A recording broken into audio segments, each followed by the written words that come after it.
Hey SongBoss enthusiasts. So I've just added a feature just this second, sitting here coding away, and I couldn't wait to show you. So let's jump in and have a look at what I've got going on here now in SongBoss.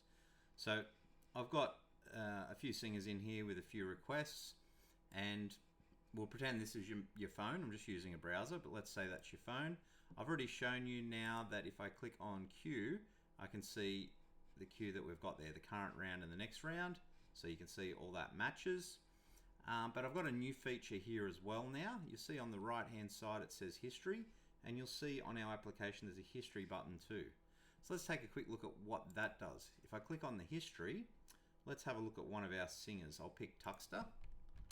If I type Tuxter, then it shows me the songs that Tuxter has selected previously.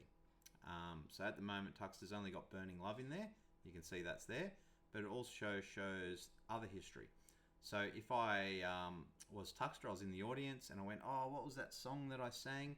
I could look up my history and say, oh, that's right, A Little Less Conversation. I can click on that and I can resubmit that song.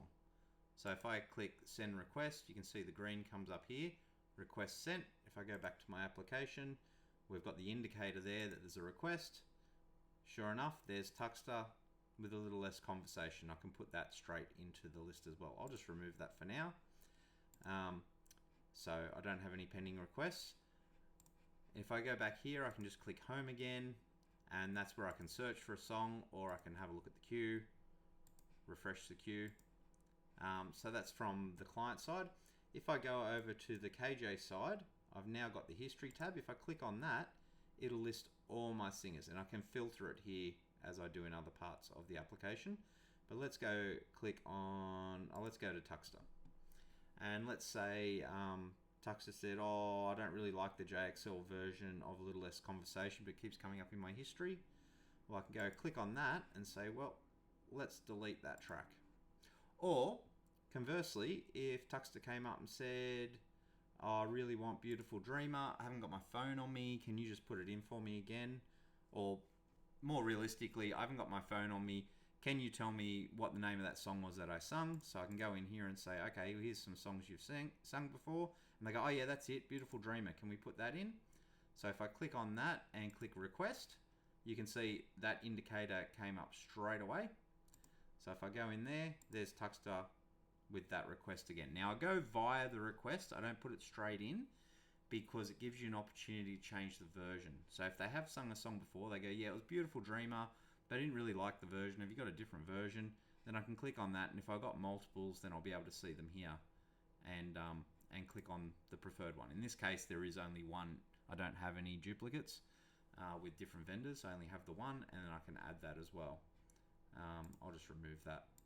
So if I go back into history, so we've gone through request, we've gone through delete. I can also delete an entire singer. So let's say I have Susan, for instance. Susan only came one day. I'm not going to see her again. You can leave it in there. It doesn't hurt anything. It takes up hardly any room. It's not going to affect performance or anything. But let's say I want to keep it clean and I want to get rid of Susan altogether. Then I can delete singer. Now that's going to delete a whole bunch. So in this case, it's going to give you a warning. Are you sure you want to lose the singer's entire history? We'll say okay, and Susan's gone.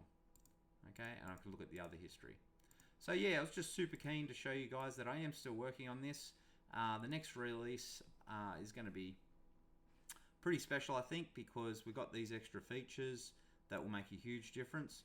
Particularly, I think the queue when people aren't in the room, if they're going outside for a cigarette or into the other room to have dinner or whatever it is, they can keep an eye on it from their phone, as well as that third screen. If you're running it, a lot of people run that third screen in the main room, but it is limited to having a line of sight.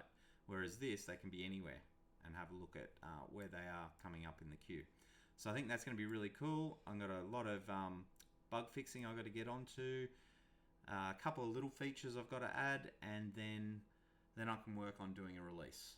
So the aim is to get it sometime soon. I'm not going to give a prediction because I'm always wrong, but hopefully in the not too distant future we get the new version of SongBoss out with these cool new features and a whole bunch of bug fixes. Okay, thanks guys. Hope you're loving SongBoss, and hope you're looking forward to the next release as much as I am.